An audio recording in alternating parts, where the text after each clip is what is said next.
The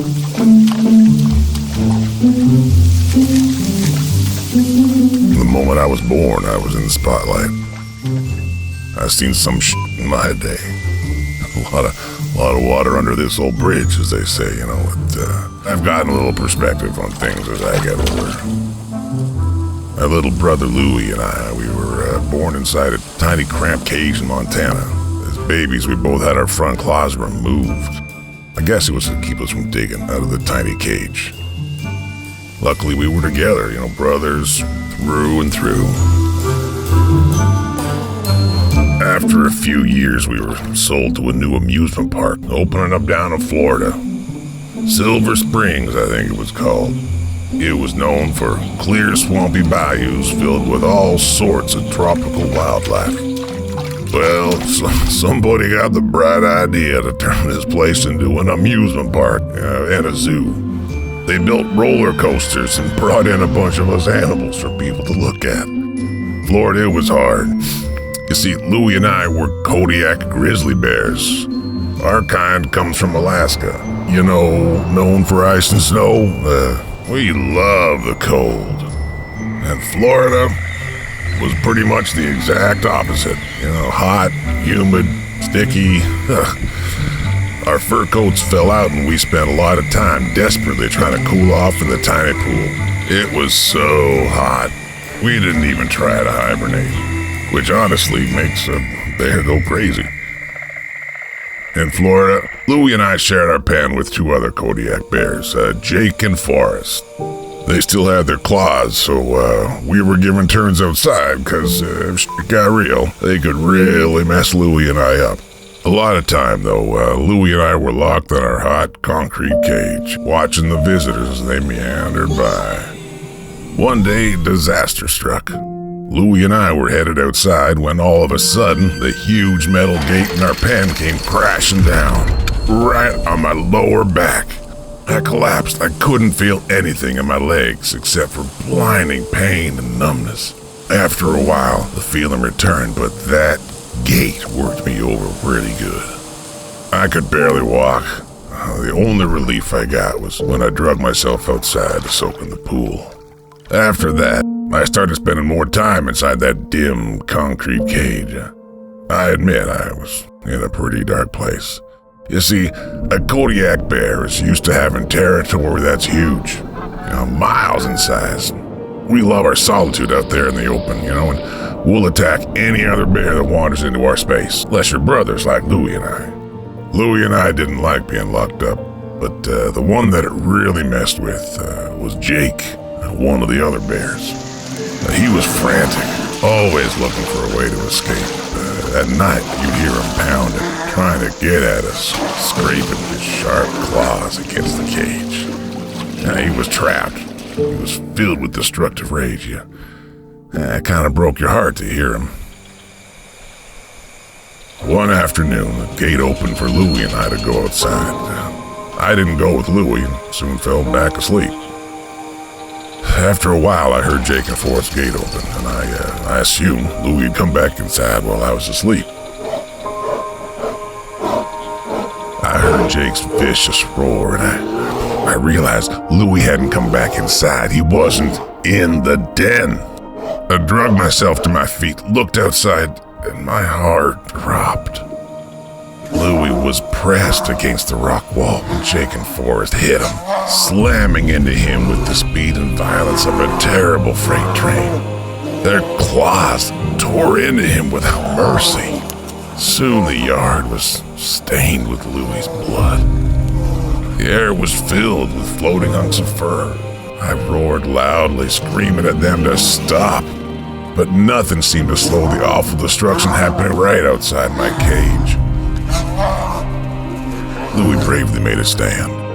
He tried to fight back, but the two bears, they overwhelmed him. The violence went on for over half an hour until Louie crawled into the pond, his blood staining it a deep, frothy red. Jake and Forrest circled the pond, daring him to come out, until finally the zookeepers forced him back into their cage, leaving Louie floating lifeless in the water. A vet rushed in to help Louie, but it was too late. My baby brother was gone.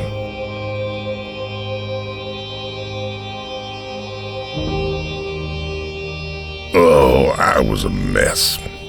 Anger, pain, grief. I felt numb.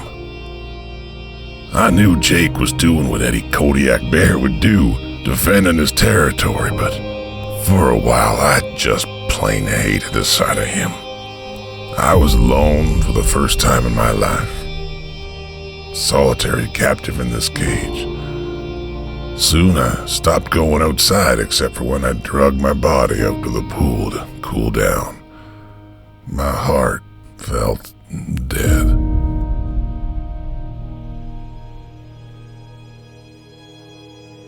After a few years, the state stepped in and they shut down the Silver Spring Park and Zoo.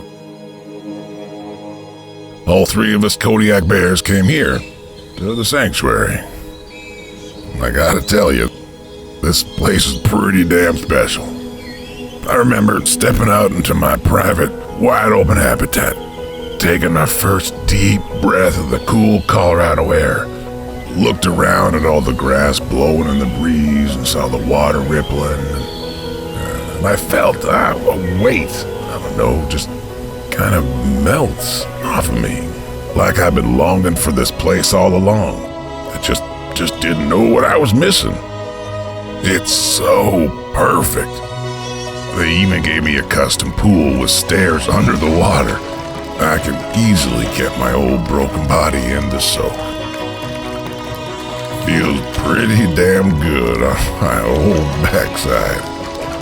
I eat great, and the folks that feed me and give me my meds sure know how to make a bear feel loved. That first winter, as the snowy cold came to Colorado, I started getting really sleepy. I trundled off to my den, rolled up into a furry ball and slept. Well, for what felt like forever.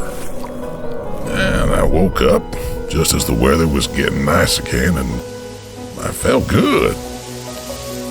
My fur had grown out thick and full during the winter, and I'll tell you what, I looked damn good. They say that hibernation is good for the soul. They're right.